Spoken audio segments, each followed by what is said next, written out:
kitabihil aziz. A'udzu billahi minasy syaithanir rajim. Qul huwallahu ahad, Allahus samad, lam yalid wa lam yulad wa lam yakul lahu kufuwan ahad. Wa qala Rasulullah sallallahu alaihi wasallam, khairukum man ta'allamal Qur'an wa 'allamah. Wa qala aidan khairun nasi anfa'uhum lin-nasi amma ba'd. Ma'asyiral muslimin wal muslimat, hadirin hadirat jamaah salat maghrib rahimakumullah. Alhamdulillah wa syukrulillah wala haula wala quwata illa billah. Marilah kita senantiasa memanjatkan tahmid dan tasyakur kehadirat Allah Azza wa Jalla atas limpahan rahmat dan karunia-Nya kepada kita yang terus menerus tiada terhingga dan tidak mampu kita menghitungnya, sehingga kita semua para jamaah, semua kita yang hadir di Masjid Raya Islamic Center Hubul Waton Provinsi Nusa Tenggara Barat ini bisa datang, bisa hadir di masjid ini untuk melaksanakan salah satu kewajiban kita, yakni melaksanakan sholat maghrib secara berjamaah dan dilanjutkan dengan kajian filsafat Islam. Mudah-mudahan semua nikmat yang telah kita terima ini akan terus kita terima, akan terus diberikan, dianugerahkan oleh Allah kepada kita sisi ajaran agama Islam. Mudah-mudahan ini semua akan kita terima sekali lagi dan kita manfaatkannya untuk kemakmuran masjid, untuk menyebarkan kebaikan, ilmu pengetahuan, syiar-syiar agama, dakwah Islamiyah dan sebagainya. Amin ya rabbal alamin. Selanjutnya salawat dan salam semoga tetap tercurahkan kepada junjungan alam Nabi besar Muhammad sallallahu alaihi wasallam. Allahumma shalli ala Muhammad, Allahumma shalli ala sayyidina wa habibina wa syafi'ina wa zuhrinal mustafa maulana Muhammad. Singkatnya para jamaah, kita hanya berharap dan berdoa dengan menyadari sesadar-sadar dan setulus-tulusnya begitu sedikit amal yang pernah kita lakukan selama hidup di atas planet bumi ini.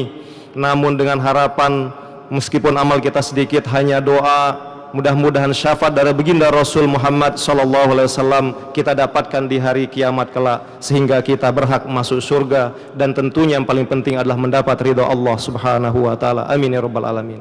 Hadirin hadirat jamaah salat maghrib rahimakumullah, izinkan kami menyampaikan satu tema yang berbeda dari sebelumnya pada malam Ahad ini, yakni tanggal 23 Maret 2019 miladiah atau bertepatan dengan malam 17 Rajab 1440 Hijriah. Tema kita kali ini adalah berkaitan dengan diskursus atau kajian tentang konsep ketuhanan ya dalam hazanah filsafat Islam. Para hadirin hadirat jamaah salat maghrib rahimakumullah, sebelum kami menyampaikan pembahasan atau kajian tentang masalah ketuhanan ini, yang pertama kita berharap bahwa materi ini, kajian ini memang sedikit agak mendalam. Dalam pengertian, mari kita simak apa penjelasannya, kita coba renungkan baik-baik. Kalau ada yang ditanyakan nanti kita tanyakan setelah waktunya.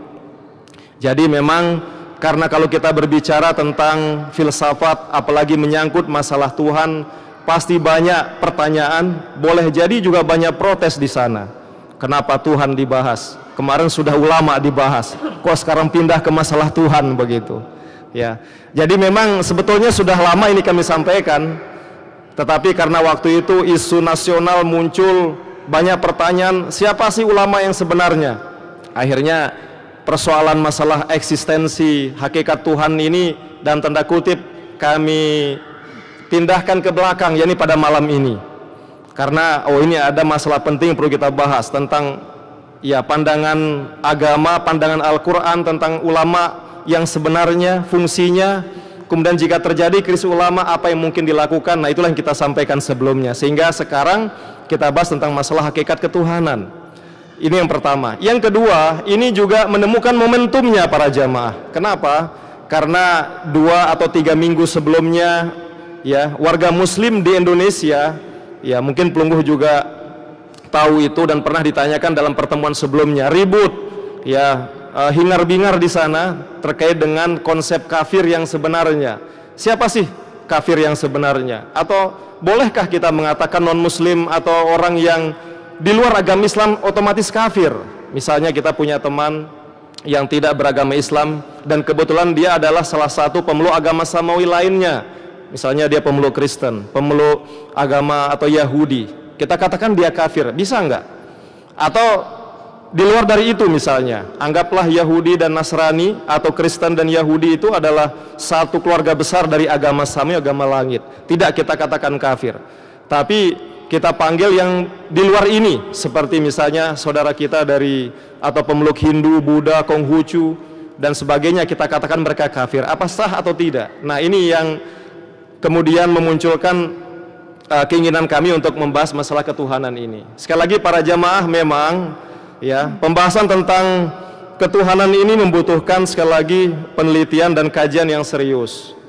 Dan karena salah satu ya bahan yang dikaji atau jadwal yang ada di masjid ini masalah filsafat Islam, maka nanti kita akan bertemu kepada istilah-istilah yang boleh jadi tidak pernah kita dengar, dan kalaupun pernah kita dengar dan sekarang kita dengar penjelasannya lagi akan memusingkan. Tapi ini adalah sebuah resiko positif, sekali lagi positif, dengan niatan bahwa ini kita jadikan sebagai dasar berpijak ya, yang memiliki nilai positif dibanding kita tidak tahu, dibanding kita diam ke dalam ketidaktahuan. Mendingan kita tahu, kita diskusi baik-baik dengan penuh keimanan, ya maka akan membawa nilai yang lebih baik ke depannya. Amin insyaallah.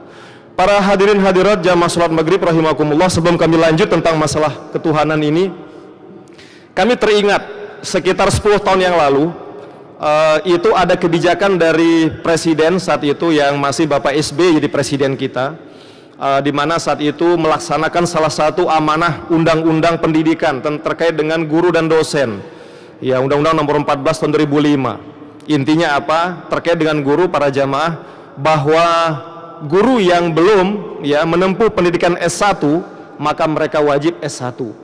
Setelah S1 maka mereka perlu apa yang disebut dengan mengikuti program sertifikasi, ya, sertifikasi pendidik. Mereka mengikuti kegiatan, ya, ada namanya sertifikasi itu yang awal bentuknya mengumpulkan portofolio, bukti kegiatannya yang tertulis, ada dokumen dan kita nilai. Kalau dia lulus maka keluarlah sertifikat sah sebagai pendidik atau pendidik profesional. Kalau tidak lulus maka mereka itu akan mengikuti pelatihan PLPG selama 90 jam atau 9 hari, per harinya dihitung 10 jam. Nah, maksud kami kenapa ini kami sampaikan, kami teringat ketika waktu itu menjadi asesor di guru-guru mata pelajaran akidah akhlak di Madrasah Aliyah, Madrasah Sanawiyah, Madrasah Aliyah.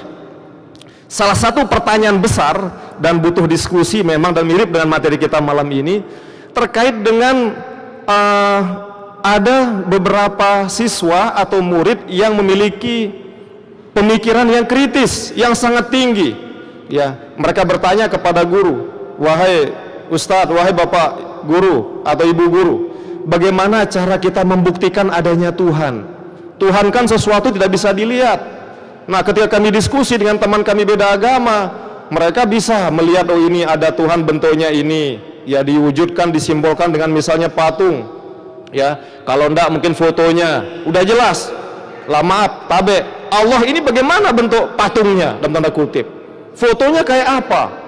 Walaupun HP canggih kayak pun nggak bisa merekam gimana foto atau patungnya tadi. Siswa tadi salah nggak Bapak Ibu? Boleh jadi tidak salah. Kenapa? Karena itu resiko berinteraksi dengan pemeluk agama berbeda dan ditanyakan ke guru akidah akhlak. Lantas guru akidah bagaimana menjawabnya guru akidah akhlak ini? Pusing 7 keliling. Akhirnya ditanyakan kepada kami. Nah, memang sekali lagi persoalan akidah, persoalan filsafat, apalagi menyangkut Tuhan, realitas mutlak yang tidak terlihat oleh panca indera kita memang susah dijelaskan. Tetapi saya bilang begini, para jamaah, coba tanya kembali ke murid itu, ke siswa itu. Misalnya kalau air ini kita minum, tentu terasa lain. Ini air putih, ya terasa seperti air putih. Kalau di sebelah kita ada air yang warna agak kemerah dikasih gula, kemudian ada teh celup bunyinya, kita minum terasa apa Bapak Ibu? Terasa air putih lagi apa terasa teh celup? Teh celup. Kenapa? Karena bendanya sudah kita lihat. Bendanya bisa dipegang, bahkan bisa diminum, ditelan masuk ke badan kita, ke perut kita. Ini sesuatu yang memang secara zahir, syahid, bisa disaksikan, bisa dilihat. Bagaimana persoalan gaib membuktikannya? Ya kan begitu persoalannya, pertanyaannya. Tapi kembali ke tadi, saya bilang begini. Tadi masalah air minum sudah kita cek. Ya. Tadi kita minum air putih dengan air merah beda. Sekarang kasih mereka gorengan. Satu gorengan tahu isi namanya atau apa itu? Ya, satu tahu bakso. Dites mereka. Kelompok A makan tahu bakso ini tanpa disertai dengan cabai. Yang kelompok B dengan 1 biji cabai, kelompok C dengan 10 cabai. Apa yang terjadi? Coba tanya berikutnya, kelompok A tanpa cabai makan sama 1 jumlahnya ya, makan. Apa reaksinya? Oh, ternyata tahu itu ya datar-datar saja, paling agak panas-panas sedikit gitu. Ya panas tapi ingat tidak pedas ya. Yang B panas plus sedikit pedas. Nah, yang kelompok C apa yang terjadi? Wah, tidak bisa ikut sekolah, tidak bisa ikut pelajaran berikutnya. Kenapa? Karena dia mencret ke belakang. Sambil-sambil dia mengais-ngais, aduh panas, panas, dan sebagainya.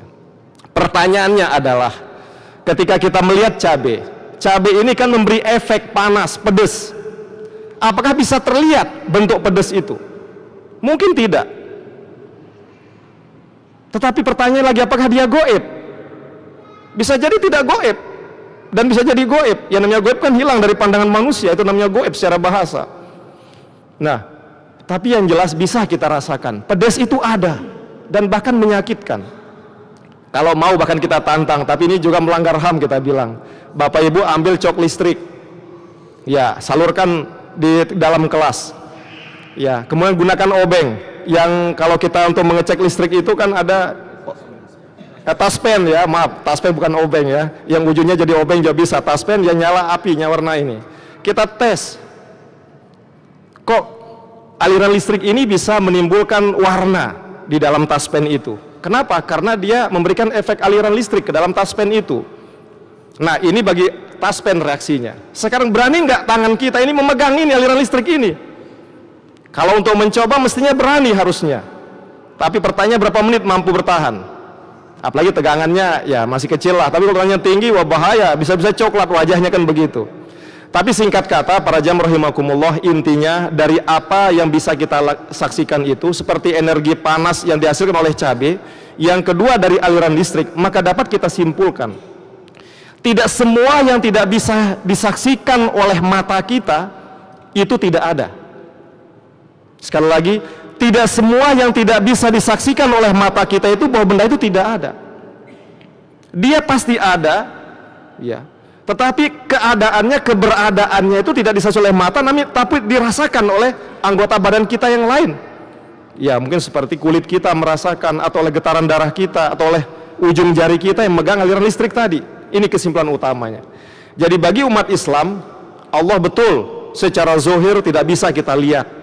Karena kalau memang ada yang mengaku pernah melihat Allah, maka bisa kita tanya, pasti tidak bisa jawab juga. Tetapi bukan berarti Allah yang tidak kita saksikan, kita tidak lihat itu tidak ada. Ini kesimpulannya. Ya, karena sederhana aja perbandingannya seperti masalah listrik tadi. Hadirin hadirat rahimakumullah, ini sekedar pengantar bahwa sekali lagi persoalan akidah, apalagi ingin membuktikan adanya Tuhan, bukan persoalan sepele. Karena umumnya manusia ini ya dia akan percaya, dia akan langsung mengatakan iya terhadap sesuatu yang bisa dibuktikan oleh panca inderanya secara langsung, ya berupa direct experience, pengalaman langsung, bisa dilihat oleh mata, bisa dipegang, didengar dan sebagainya. Ya, karena inilah memang ada hal-hal yang perlu kita sampaikan.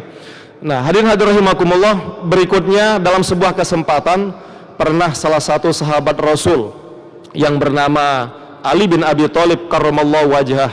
Ya, beliau ini pernah ditanya ya oleh sahabatnya yang bernama, ini saya tulis, Zilib al-Yamani. Ya. Nah, beliau ditanya, apakah engkau melihat Tuhan, wahai Ali bin Abi Thalib karramallahu wajhah? Terus tolong jelaskan kepada saya, bagaimana saya beribadah, menyembah sesuatu zat yang tidak mampu ditangkap oleh panca indera saya. Ini kata Zilib al-Yamani. Nah, apa jawaban Ali bin Abi Thalib?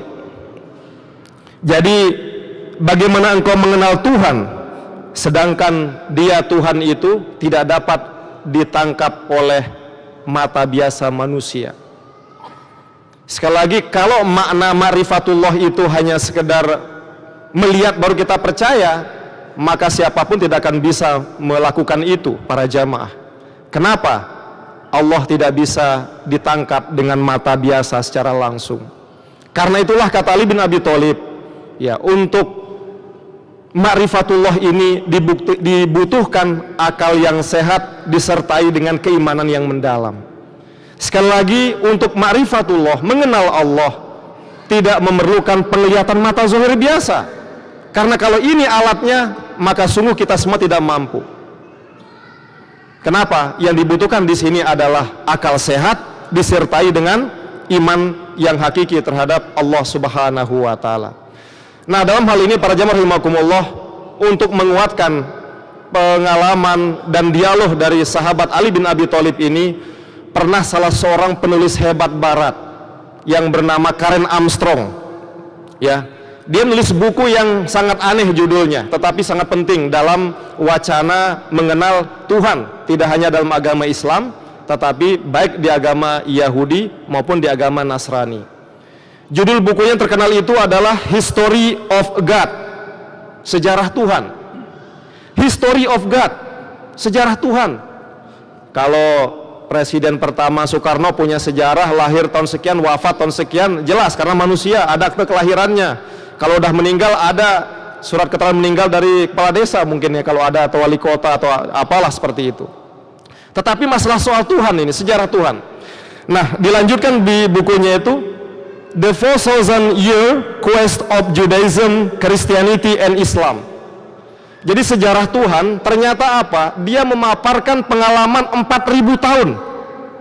4.000 tahun dari bangsa Yahudi, bangsa Kristen, Nasrani, orang Kristen dan Islam dalam mencari Tuhan yang sebenarnya selama 4.000 tahun. Ya. Ternyata apa? Para jamaah rahimakumullah, tempat mereka datang hadir ketiga agama besar ini, yaitu Yahudi, Nasrani dan Islam, berbeda-beda. Kalau kita sekarang ini sholat berada di masjid. Kalau Kristen di mana? Di gereja. Kalau Yahudi di mana? Yahudi di mana Yahudi? Ya, silakan cari Yahudi di mana ya. Yang jelas kan kalau bangsa Israel ini ya sebagai atau apa namanya bangsa atau yang mendirikan negara Yahudi saat ini di Israel sana ya.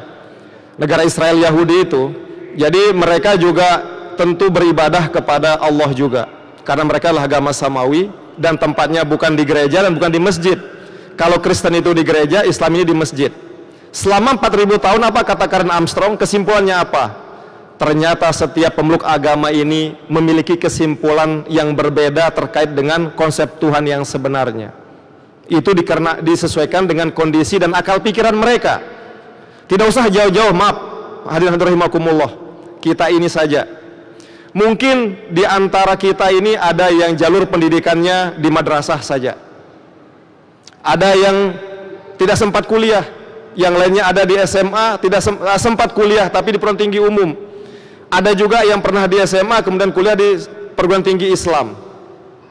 Maka kalau ditanya, menurut Anda tentang zat Allah ini bagaimana? Bisa jadi beda penangkapannya. Dia hanya bisa menjelaskan Allah punya sifat, ya, apa yang disebut dengan nama juga, Asmaul Husna, kan ada 99 nama.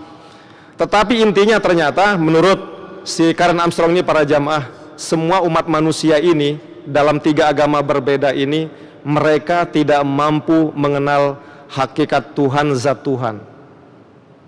Nah, dalam hal ini ternyata kesimpulan dari Karen Armstrong ini pernah juga dialami oleh tadi sahabat Ali juga seperti itu.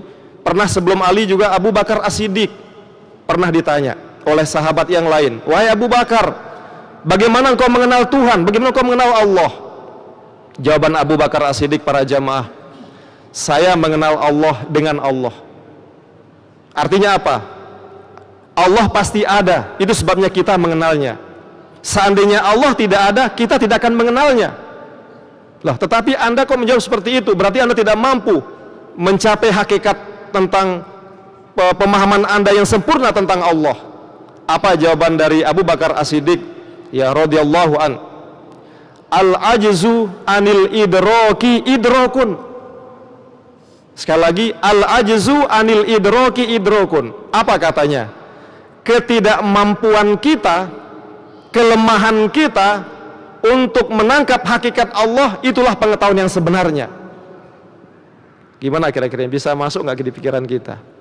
Ketidakmampuan kita, ya ketika kita lama mencari ayat, merenung, ya alam semesta dan sebagainya untuk mengenal Allah lebih lanjut, dan ternyata kita lemah untuk mengetahui hakikat Allah, itulah pengetahuan yang sebenarnya. Intinya apa? Ternyata memang sekali lagi manusia ini tidak akan mampu mengenal secara sempurna zatnya Allah. Karena itu memang para jamaah pernah, ya ada riwayat mengatakan Rasulullah, memang ada riwayat mengatakan Ali bin Abi Thalib, ya dikatakan apa? Tafakkaru fi khalqillah wala tafakkaru fi dzatillah. Berfikirlah kalian itu tentang ciptaan Allah, jangan pernah berpikir sekali lagi tentang zatnya Allah. Kenapa? Kita tidak akan mampu. Seperti tadi kata Abu Bakar, al-ajzu anil idrak, kita lemah untuk mencapai pengetahuan hakiki tentang zatnya Allah. Jadi kesimpulannya para jamaah, 4000 tahun manusia, sejarah manusia mencari informasi pengetahuan yang sejati tentang hakikat zat Allah, mereka tidak mampu. Terdapat al-ajzu di sana, ketidakmampuan. Dan memang ternyata sekali lagi agama termasuk di Al-Quran ya selalu menyuruh kita untuk perhatikan alam semesta saja, bahwa Allah ini maha kuasa, Allah ini maha kaya, Allah ini pengasih dan penyayang dan sebagainya. Tapi tidak pernah dijelaskan secara lebih hakiki Allah ini zatnya ini, ya hidungnya apakah ada seperti manusia, mata atau tangan atau kaki, tidak dijelaskan. Ya itulah sekali lagi, maka kita dianjurkan karena itu, karena ketidakmampuan akal kita, cukup kita mengenal namanya, cukup kita mengenal sifat-sifatnya, dan termasuk juga ciptaan Allah yang ada di alam semesta ini. Para jamaah rahimakumullah, ya sebelum kami berikan kesempatan untuk mungkin tanya jawab, kalau kita perhatikan di dalam Al-Quranul Karim, ya dari 6.666 ayat Al-Quran, ya, jadi terdapat kurang lebih 2.697 nama Allah yang ada dalam Al-Quranul Karim. 2.967 di sana, maaf 2.697, 2697 jumlah asma atau kata Allah yang terdapat dalam kitab suci Al-Quran. Nah salah satunya kita mungkin kenal ya, atau sering kita baca di dalam sholat kita, yaitu suratul Ikhlas. Ya di sana sudah jelas ada kata Allah disebut di samping pada surat-surat yang lain. Bismillahirrahmanirrahim. Qul huwallahu ahad, Allahus samad, lam yalid walam yulad walam yakul lahu kufuwan ahad. Katakanlah, qul huwallahu ahad, dialah Allah yang maha esa. Allahus samad, apa arti Allahus samad? Allah adalah tempat bergantungnya segala sesuatu. Qul huwallahu ahad, Allahus samad, lam yalid walam yulad. Allah ini tidak beranak, tidak melahirkan anak, dan juga tidak diperanakan. Walam yakul lahu kufuwan ahad, dan tidak ada satupun ya yang ada di alam ini yang layak menjadi sekutu bagi Allah. Saking tidak ada apa-apanya, saking lemahnya seluruh makhluk ini. Nah dalam hal ini para jamaah rahimakumullah, sebelum kita lanjutkan, izinkan kami menyampaikan tentang asbabun nuzul ayat ini, di mana ayat atau surat Al-Ikhlas ini ya turun di periode Mekah atau termasuk ayat Makkiyah. Menurut Ubay bin Ka'ab, ayat ini turun di mana kaum musyrik Arab ini datang kepada Rasul. Ya Rasul, kami ini buta tentang nama Tuhan, tentang sifat Tuhan dan sebagainya. Kami bertanya kepada engkau, apakah Tuhan yang engkau sembah itu ada hubungan nasabnya enggak dengan Tuhan kami? Mana yang lebih besar, mana yang jadi kakak, mana jadi adik? Ya. Jadi itu pertanyaannya kaum musyrik Arab saat itu para jamaah. Ya, jadi mereka ini memang tidak bosan-bosannya ingin penasaran ya, Allah itu kayak apa? Apa Allah ini lebih besar dengan Lata Uzza, atau Lata Uzza lebih besar baru Allah terakhir karena nabinya nabi terakhir ini, kan begitu. Jadi itu pertanyaan mereka. Ada hubungan nasab enggak? Ini paling penting pertanyaannya menurut Ubay bin Ka'ab. Sehingga turunlah ayat ini. Nah, jadi lam yalid walam yulad. Allah ini tidak melahirkan. Jadi umpama Lata Uzza ini bukan lahir dari Allah atau Allah lahir juga dari Lata Uzza, kan begitu. Walam yulad, tidak dilahirkan. Karena itulah para jamaah rahimakumullah, ingin kami katakan bahwa di dalam Al-Quranul Karim nama Allah Asma Al-A'zam ini, yang sangat mulia, yang agung ini, yang ada dalam kitab suci Al-Quran sungguh banyak di sana, sampai 2697 kali jumlahnya. Namun demikian, kebanyakan dari penyebutan Allah di sana selalu berkaitan dengan Allah ini memiliki ya sifat-sifat yang kuat, sifat yang sempurna. Begitu juga Allah memiliki nama-nama yang mulia, Asmaul Husna misalnya, seperti itu. Dan Allah juga pencipta dari alam ini serta makhluk ini selalu bergantung kepada Allah Subhanahu wa taala. Tetapi tidak dijelaskan kalau misalnya kayak manusia, zat manusia ini apa? Oh, manusia katanya makhluk terdiri dari jasmani dan rohani. Gimana jasmani kita? Yang namanya manusia pasti punya kepala. Ini kan jasmani nih. Jasmani bagian atas ini ada struktur badannya, ada kepala. Ada, enggak tahu kepala ini, leher termasuk kepala apa enggak ya para jemaah? Ya anggaplah kalau kepala itu dari sinilah ke atas. Iya, jadi struktur kepala itu kalau diurai ya ada rambut, kemudian ada apa namanya kulit kepala, di situ ada dahi, mungkin juga ada alis, mata, hidung, mulut, lidah, gigi dan sebagainya. Kemudian ada badan kita bagian tengah, ada kaki. Tetapi hal itu tidak dijelaskan terkait dengan Allah Subhanahu wa taala. Yang jelas para jamaah, sebelum kita buka sesi tanya jawab, menurut para ahli filsafat, mereka yakin Tuhan itu ada. Jadi para jamaah ini begini ternyata ya, orang filosof hatta non muslim sekalipun, ada memang mereka yang tidak meyakini adanya Tuhan, seperti Marx misalnya, ya bahwa Tuhan itu sudah mati, itu bualan dari orang-orang yang kalah dalam peperangan, kata Karl Marx misalnya. Dan itu juga diadopsi oleh kelompok ateis komunis. Tetapi bagi filosof-filosof Yunani awal yang hidup 6 abad sebelum Masehi, mereka juga meyakini adanya Tuhan. Dengan nama yang berbeda, dengan mungkin istilah berbeda, tapi menurut mereka Tuhan itu bisa dibuktikan dengan beberapa alasan atau dalil. Dan itu juga dikemukakan oleh filosof muslim lainnya. Satu contoh para jamaah, ada namanya dalil ontologis. Ini dikemukakan oleh Agustinus, ya, di salah satu filosof dari Eropa yang dia agak religius begitu. Apa dalilnya? Dalilnya adalah menurut dalil ontologis, ya, alam semesta ini ya memiliki gerakan-gerakan yang sangat banyak.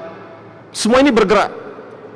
Di mana gerakan-gerakan yang ada hari ini, waktu ini, menit ini timbul dari gerakan-gerakan sebelumnya, yang kalau kita kerucutkan ia akan menjadi semakin kecil.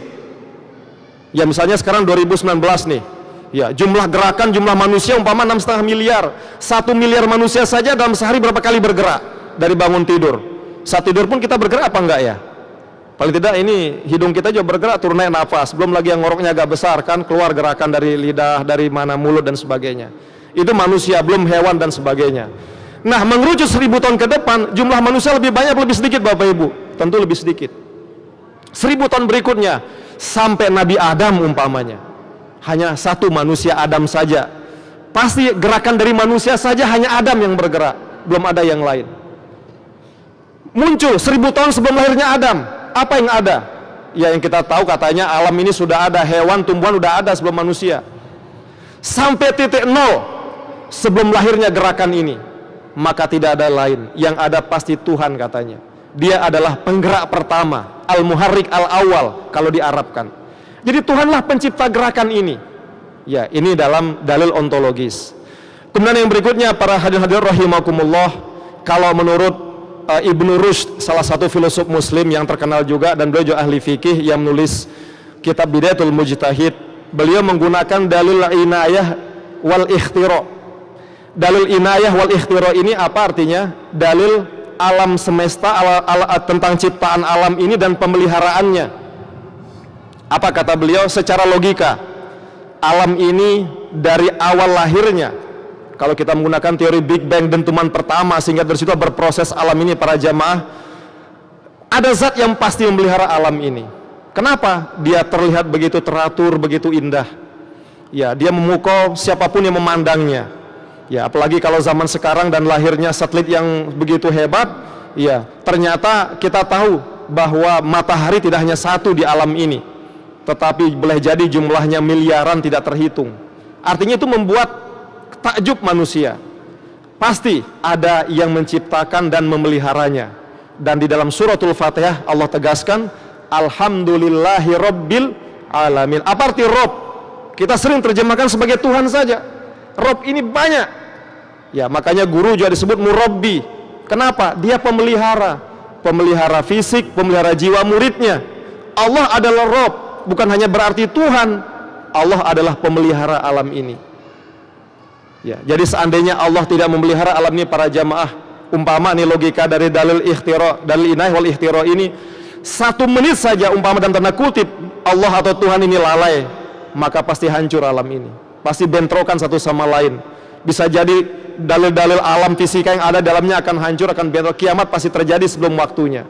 Tapi Allah pasti pelihara itu semua, dan Allah katakan dalam Al-Fatihah tadi. Karena itulah menurut Ibnu Rushd, dengan dalil inayah, ya, perhatian wal ikhtira ciptaan ini, harus kita meyakini adanya Allah Subhanahu wa taala. Mungkin saya yakin Bapak Ibu ya, materi ini membuat kita pusing. Ya, yang bisa perhatikan dari pelungguh ini berkerut-kerut semua ini. Kalau kemarin lagi bicara politik, woi ribut semua kita kan. Memang kalau bicara politik paling enak ya, bicara ekonomi, kekuasaan, tahta, politik paling enak. Tapi kalau sudah masuk wilayah Tuhan, masuk wilayah alam, hal-hal yang sifatnya metafisik terlalu jauh, malas kita mengkaji gitu ya. Tapi ini kan tugas pelungguh serahkan kepada tiang ini, yang sampaikan pada malam ini. Mungkin ini dapat kami sampaikan pada malam ini. Jika ada pertanyaan disilahkan, nanti kita sambung kembali. Dan insya Allah juga persoalan ketuhanan ini tidak akan berhenti malam ini. Dia akan butuh 3-4 pertemuan berikutnya lagi. Ya, ini dapat kami sampaikan, benar ada manfaatnya. Sekian, wassalamualaikum warahmatullahi wabarakatuh. Hadirin yang dirahmati Allah Subhanahu wa taala, karena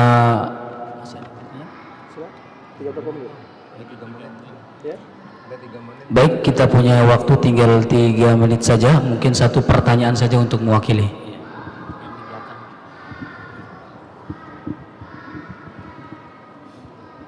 Assalamualaikum warahmatullahi wabarakatuh. 1 pertanyaan. Di dalam agama kita ada namanya ihsan.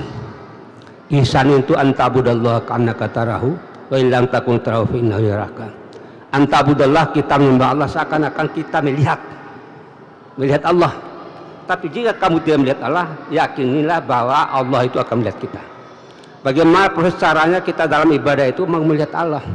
Ada suatu aliran yang diikuti oleh banyak profesor sekarang ini, itu dengan melihat Allah itu melihat kepada Ka'bah. Fawalli wajhaka syatral Masjidil Haram. Jadi supaya konsentrasi, kita kan tidak bisa ya melihat. Tapi karena dalam ibadah kita kan ada saja gangguan-gangguan. Jadi kita bayangkan ya Ka'bah. Itu pendapat itu.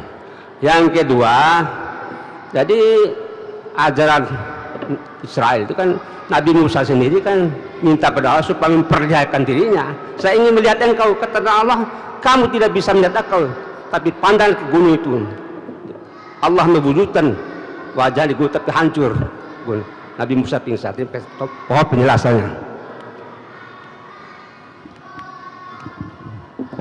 Ya Pak Haji, siapa namanya? Muhammad Haris, Pak Haji Haris. Ya, ini luar biasa ya, tentang terkait dengan bagaimana kita mendekati Allah ya, tentang kita ingin, karena seperti tadi ya. Jadi jawaban saya begini Pak Haji Haris, secara umum pertama, karena seperti kata Ali bin Abi Thalib juga ya, kita tidak mampu melihat Allah secara langsung, maka akhirnya manusia dan tanda kutip memiliki ikhtiar masing-masing dalam mendekati Allah. Sehingga tidak heran kemudian ada kelompok yang kayaknya kalau nggak salah dari Makassar itu, ada beberapa teman saya ikut ya. Jadi di antara kiat kita supaya beribadah ini tidak hampa, tidak kosong, maka hadirkan Allah dalam kalbu kita. Tapi persoalannya seperti tadi, supaya lebih jelas Allah seperti apa, gambaran tasawurnya karena kita tidak mampu melihatnya beliau, ya paling tidak rumahnya Baitullah, yakni Ka'bah. Ya, bagaimana ini? Kalau menurut yang dengan cara itu kita semakin dekat sama Allah, kita bisa nangis ingat dosa kita, kita bisa berharap banyak khusyuk dalam beribadah. Menurut yang silahkan saja. Ini adalah bagian dari ikhtiar. Apakah salah enggak dalam sholatnya? Fikih tidak boleh menghukum ini salah. Yang jelas kalau fikih lain caranya. Karena itu para jamaah ini sudah tiang tulis sebenarnya. Paling tidak di dalam aliran Islam sendiri sesuai dengan ilmu yang berkembang ada 4 pendekatan melihat Allah. Kalau fikih dalam melihat Allah sebagai Tuhan, dia adalah hakim. Jadi hitam putih. Jadi kalau kita salah, kalau Allah ini akan mengazab kita. Kalau kita baik, Allah akan masukkan kita ke surga dan kenikmatannya. Tetapi dalam tasawuf, Allah ini adalah sumber rahmat. Allah ini Ar-Rahman Ar-Rahim, sumber cinta. Allah ini maha penyayang pada makhluknya. Allah ini pemelihara alam, tidak pernah tidur sedetik pun. Ya, apa dia surat ayat kursi kan ada itu. Allah tidak akan pernah ngantuk, tidak akan pernah tidur. Dan bahkan di lain ayat dijelaskan ya, setiap waktu Allah ini sibuk. Ya, Allah ini sibuk mengurus kita, mengurus semua makhluk ini, mengurus semuanya karena cintanya kepada makhluk. Nah, kelompok filsafat Allah mengatakan, mereka mengatakan apa? Allah ini adalah zat wajibul wujud namanya. Seperti tadi Muharrik al-Awal. Karena Allah ini ada, alam ini ada. Wajibul wujud ini secara akal harus ada dulu. Tidak mungkin alam ini ada terus dia datang belakangan. Dia yang ada datang terlebih dahulu sebagai penggerak pertama, baru alam ini akan terjadi sampai saat ini.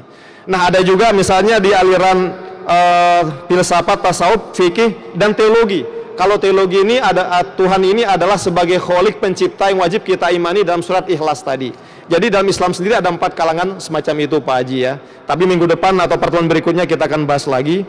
Terus masalah Nabi Musa yang tidak mampu melihat Allah, inilah juga dalil filsafat juga, ada dalil Qur'ani. Jangankan kita sekelas Nabi Musa yang juga kalimullah ya. Beliau ini digelari kalimullah. Wa kallamallahu Musa taklima. Musa kalimullah, Musa ini beliau saja nggak mampu lihat Allah secara zohir. Makanya ahli tasawuf mengatakan apa para jamaah? Kalau Anda mendefinisikan Allah, Allah itu akan jauh. Allah itu tidak usah didefinisikan. Kita beribadah saja, taat pada perintahnya, wujudkan cinta dalam agama ini, maka Allah akan hadir di dalam hati setiap orang yang beriman, yang selalu taat ikhlas kepadanya. Ini jawaban dari tiang singkat. Semoga ada manfaatnya. Pasti sekali lagi pusing kita ya, tapi ya pusing ini mudah-mudahan nanti kita semakin buka buku atau Al-Quran, ayat-ayat dan hadis yang lain. Wallahu a'lamu bishawab. Wassalamualaikum warahmatullahi wabarakatuh.